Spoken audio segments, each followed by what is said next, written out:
7 plantas que vivem bem em ambientes fechados e 7 plantas para nunca ter em casa. As plantas são um excelente acessório decorativo para nossa casa e escritório. Elas trazem vida e suavidade aos ambientes, especialmente quando são perfumadas. Entretanto, precisamos observar alguns aspectos na escolha da planta ideal para ornar os ambientes. Apesar de parecer um desafio encontrar, existe uma variedade de opções de plantas para ambientes fechados. Essas plantas são resistentes à ausência de luz, têm tolerância à sombra e se adequam bem a ambientes como salas de estar, lojas, escritórios e outros ambientes fechados.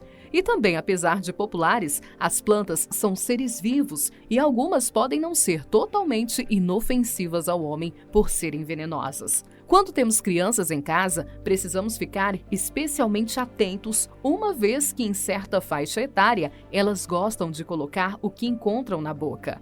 Animais domésticos também podem ingerir folhas ou flores. O simples toque numa planta venenosa já pode ser prejudicial, levando-se em consideração que algumas dispõem de componentes que irritam a pele ou que são tóxicos ao organismo. Os efeitos das toxinas variam muito entre organismos mais resistentes que outros.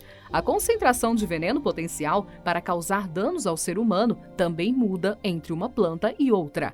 Pensando nisso, resolvemos fazer um especial Top 7 plantas que vivem bem em ambientes fechados, mais Top 7 plantas para nunca se ter em casa, que irão facilitar demais a sua vida na escolha das plantas que vão ornar a sua casa ou trabalho. Então fique até o final do vídeo, pois garanto que você vai se surpreender com as nossas descobertas.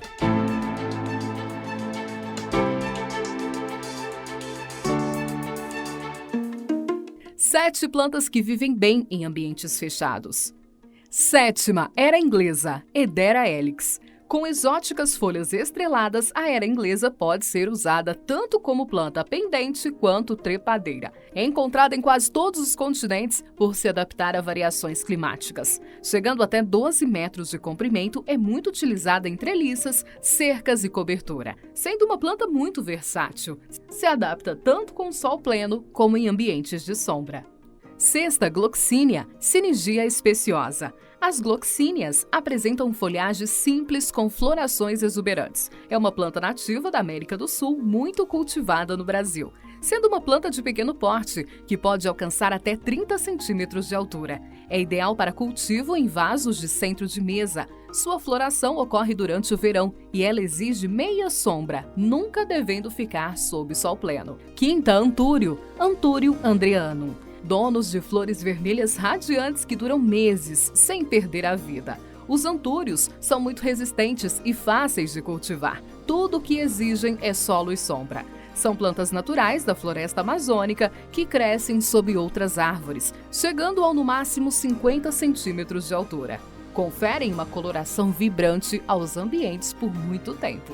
4ª, Palmeira de Quentia, Roé fosteriana. Apesar de ser uma planta de grande porte, podendo atingir 12 metros, se for dado a ela muito espaço, a palmeira de Quentia não precisa de vasos grandes para acomodar suas raízes. Natural da Austrália tropical e litoral, pode ser cultivada em locais fechados com luz indireta e meia sombra, concedendo uma expressão tropical ao ambiente. 3ª, Violeta, Sunpaulia ionatan. Também chamada de violeta africana, esta planta é ótima para ser cultivada em ambientes internos por apresentar um tamanho compacto e uma floração com variadas cores de forte presença. Devem ser cultivadas em solos ricos em matéria orgânica, próximas a janelas com iluminação indireta. A rega deve ocorrer apenas quando o substrato estiver seco. 2ª, Maranta, família Marantaceae. Com folhas de cores e formas diferentes e simétricas, é uma planta interessantíssima para cultivo em jardins internos mais modernos. A maranta é, na verdade, um gênero que compõe mais de 30 espécies de plantas com belas folhagens. Suas variedades estão espalhadas por todas as florestas úmidas e tropicais do mundo. E por isso mesmo, essa planta não gosta de receber luz direta em sua folhagem. Por isso, pode ser deixada em ambientes fechados e longe do sol, mas recebendo de 2 a 3 horas de luz indireta por dia. 1ª, Orquídea phalaenopsis. Phalaenopsis sp. A maioria das orquídeas são plantas de fácil cultivo e apresentam flores belíssimas. A orquídea Phalaenopsis também é chamada de orquídea mariposa, por lembrar uma mariposa em voo. Planta epífica originária de países do Sudeste Asiático, como Tailândia, Filipinas, Indonésia e sul da China, Taiwan e Nova Guiné. A orquídea mariposa não tolera luz direta e deve ficar à meia sombra recebendo regas regulares. 7 plantas para nunca ter em casa. 7. Estrela do Natal, Euphorbia pulcherrima. Muito procurada por ocasião do Natal, essa planta também é conhecida como bico de papagaio e é realmente linda, mas a sua seiva, que parece leite, é bastante tóxica.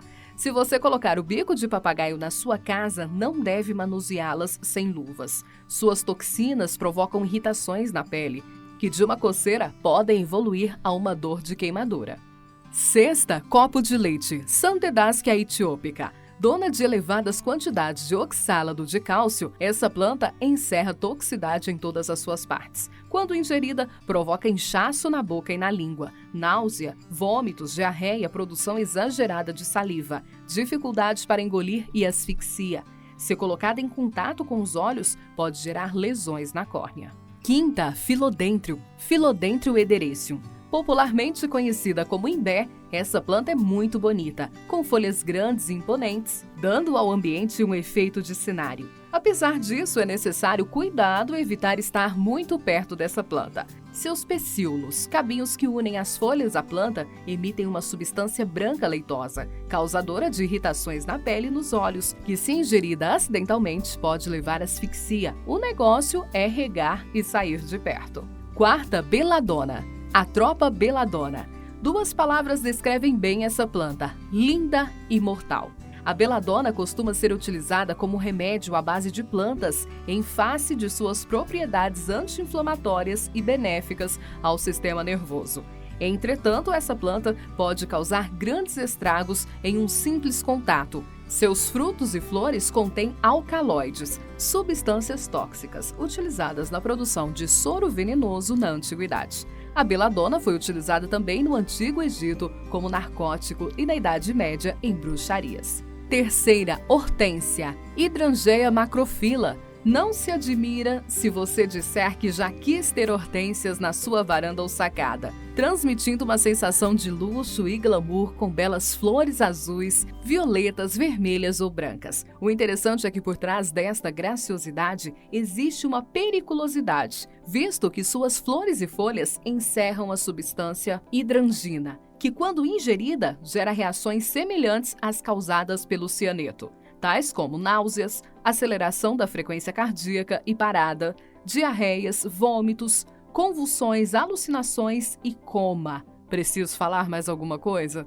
2. Mamona, Ricinus communis L. A semente da mamona tem a ricina, que também é letal se ingerida. A ricina provoca coágulos sanguíneos em crianças, tem-se casos de óbitos com a ingestão de apenas uma semente, já em adultos com 2. Em casos menos graves, essa toxina provoca queimação da garganta, taquicardia, vômitos intensos e diarreia. 1. Jequirite, Abrus precatorius L. Esta planta é detentora de sementes vermelhas, donas de uma substância chamada abrina, que mata se mastigada, demandando por socorro rápido em hospital, com lavagem gástrica e remédios anticoagulantes. A abrina, como a ricina, gera aglutinação das células vermelhas no sangue, o que resulta em coágulos e bloqueios da circulação no corpo. E aí, gostou do nosso conteúdo? Não esquece, hein? Tem que curtir, comentar e compartilhar com os amigos. Beijo grande pra você!